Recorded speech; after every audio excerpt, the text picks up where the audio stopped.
This is a disclaimer I need to show anytime I'm about to talk, even at home. So I cover the marine shipping sector for Bloomberg Intelligence. I also cover North America transports, which includes rails, trucking, 3PLs, brokers, and couriers. I provide, I've been at Bloomberg for about 9 years now. Prior to that, I was on the sell side for 12 years. Most recently, I was a senior analyst covering transport at Prudential and Longbow. And for those that don't know, Bloomberg Intelligence is Bloomberg's research arm. We have over 1,900 companies under coverage. We have 280 analysts worldwide. We cover close to 200 sectors globally. That's in Asia, Europe, and the Americas. In addition to research, BI curates a lot of third-party data on the terminal, and it provides comprehensive industry and company fundamentals at users' fingertips. So that was the quick commercial for Bloomberg and Bloomberg Intelligence. I want to thank Nicholas and his team for having me here to talk about trade, especially as it relates to Asia. I'm going to let our two panelists, Charles and Martyn, introduce themselves for you all. So, Charles. Thank you very much. Good morning. I'm Charles Maltby. I'm the CEO of Epic Gas. We are the world's largest owner and operator of pressurized LPG carriers. We have 44 ships on the water trading globally. We're an integrated part of the supply chain for LPG. The fleet trades on a global basis, 50% in the west, 50% in the east. We're headquartered in Singapore, and we regard Singapore as the heartbeat of our operations, and look forward to discussing the Asia market today. Thank you. Martyn Wade, CEO of Grindrod Shipping Holdings, listed here on the NASDAQ under the ticker GRIN. Singapore domiciled based, all management in Singapore. Operate under two brands, Island View Shipping, which has 23 handies owned, long-term charter, commercially managed, and 17 Supermax Ultramaxes, and 8 tankers. And very much Singapore owner, only owner listed over here from there. And it's a lot of it, the future is Asia, as we will hopefully now get onto. All right, fantastic. So we have a slide up here. There we go. And this is a screenshot of a Bloomberg terminal. So it seems to be like more bad news than good news out there, at least from our perspective, especially for the global economy. As President Trump's trade war and increased protectionism around the globe starts to be really weighing on growth. There now appears to be that bad news being baked into estimates. You can see here global GDP expected to increase 3.1%. In 2019 and 2020. I had to look back there because it's constantly changing by the day, given what's going on with the headlines, which includes Brexit, potential recession in Germany, slowing growth in China, and the U.S. will just weigh on consensus expectations in our view. Moreover, recent down revisions to the U.S. GDP and, for 2Q does not bode well for the second half in our view. So if the slide of protectionism continues, it becomes a no-win situation for global trade.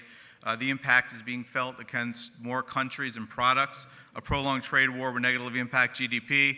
I'm not an economist, but our economists believe that it could impact up to 100 basis points if things don't change. And Brexit and the U.S.-China standoff is creating increased uncertainty among supply chain professionals and the businesses they support. China's September trade data showed greater contraction as the U.S. imposed further tariffs on Chinese exports for the month. Both exports and imports undershot expectations.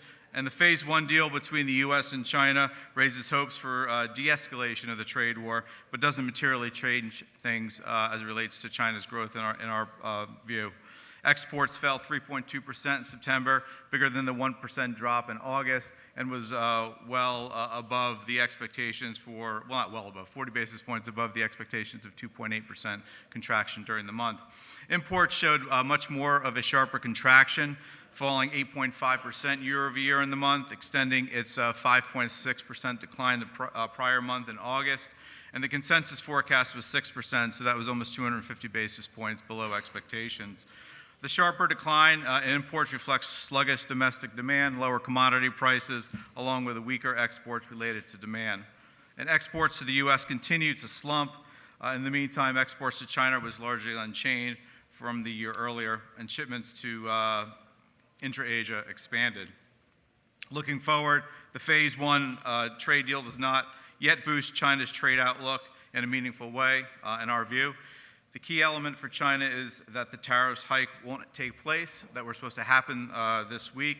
But all the tariffs on the $360 billion worth of Chinese goods, the 15 to 25% tariffs are still in place, at least as of now. And we don't really know what the first phase really does mean. And we can't forget that there's more tariffs scheduled on December 15th, so set your calendars. Finally, this is GDP expectations for the Asia-Pac region. As you can see, growth really is being driven by the emerging markets for the area. And not only, is the trade war obviously a negative thing for global trade, but there appears to be some winners. Those winners are listed here: Vietnam, Taiwan, Malaysia, at least in the Asia area. Also, further afield, there's Mexico, which is benefiting from an acceleration in nearshoring. And that's kind of the backdrop that we wanted to discuss as it relates to Asia trade. And, I wanted to ask either Charles or Martyn, where are you seeing growth in your business within Asia? It's interesting, those figures, Lee. When you just look at China's just released its imports for iron ore for the third quarter and coal, and both were record quarters. So from an Asian perspective, there isn't an awful lot that this trade war is actually happening. Obviously, overall it's affecting, but from our perspective, on the bulk side, imports and trade is actually doing very well at the moment. And in particular, Southeast Asia, if you look at the coal business, Vietnam is going to have a record year, Thailand. So all in all, a lot of trade is still going on. So the trade war isn't good overall, but at on the bulk level, I think we've basically shrugged a lot of it off. It's more sentiment than anything else. But from a pure physical point of view, business goes on. And you're right about Vietnam. I think China just casually exports everything to Vietnam, who rebrands and sends it to America. Right, yeah. And conversely, America sends its soybeans down to Brazil and Argentina, who crush it and send it to China.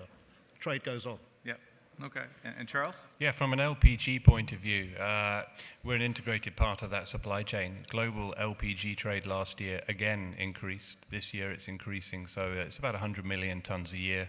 It's increasing at 4 to 5% a year. If we look at the global producers, North America and Canada are obviously very important, but also we've got large production in the Middle East and in Russia, and they're all expanding production. The only areas we saw reduced exports last year were Iran and Algeria in the Middle East. So the strength in supply of the commodity is good. The demand for the product is growing as well. It's a cleaner energy than some of the traditional fuels it's compared to, such as diesel, coal. So the underlying demand growth is there, and that's not really easing off in Asia. If we look at the the involvement of China in LPG trade, China is the world's largest importer of LPG. It used to import some of that volume from North America. It's now switched to the Middle East and taken over contracts that were previously supplying Japan and South Korea. So there's been a sort of a switch in the trade. It's created some marginal incremental ton miles, but the underlying growth in the trade itself, that's the 100 million tons a year, 4 to 5% a year, is ongoing. All right. Martyn, you were pointing out, you did the global trade impact to the tariffs hasn't been that bad in your business. Is there anything that you're concerned about, that, and see any cracks that if something doesn't happen soon in terms of an agreement between the U.S. and China, things might go belly up, if you will? Undoubtedly, the problem with the trade war is China's hurting, there's no doubting, which means that all of Southeast Asia hurts, because they all trade with China. So Japan's steel exports are the lowest since 2009. Other countries rely on the interregional trade. So the longer this goes on, I think the previous panel also mentioned that 2020, Chinese 70 years of the Communist Party. They'll do everything they can, but it's hurting, and it has the knock-on effect for all the other countries that then slow down as well, sadly. So yes, if it rattles on for years and years, this isn't going to be very good. Okay. And also, sentiment-wise, I think, shipping is always sentiment changes, fundamentals follow, and I think we do need this to be resolved at some point. So outside the, you mentioned the soybean trade, are you seeing any changes in trade in terms of, to get around the tariffs or to kind of mitigate the impact of the tariffs? Trade goes on and people get creative and new markets. But bearing in mind, apart from soybeans, I mean, China doesn't buy coal or iron ore from America. So it really was the soybean that affects us. And it's had a huge impact because it's Kamsarmax and Ultramax. And you're taking 10, 15 million tons less coming out of America. It's a lot of ship miles that's dropping off. So it has had an effect, but by the same score, this whole South Asian economy, I mentioned Vietnam. In 2015, Vietnam was an exporter of coal. Last year, it imported 23 million tons. It's already done 30 million tons in the first 8 months of this year. Indonesia has just had a record quarter for coal exports. So business is going on with that South Asian countries and growing very rapidly. And we need China as well. If China was without the trade war, that would be the pickup we needed, yeah. But the other countries are developing nicely. All right, and this question goes for both of you. Which country outside of China do you see sustainable growth within the region? Charles, if you want to kick it off. I think almost every country outside of China, we see sustainable growth for LPG in the region. It's a very interesting region, and the product we're carrying as LPG is obviously regarded as a clean fuel. So that's helping its own case in the investments going in for the end user. And that's whether that's bottled gas, which we typically carry on our ships, or petrochemical plants, or auto gas, and so on. But some of the stronger countries, if we look at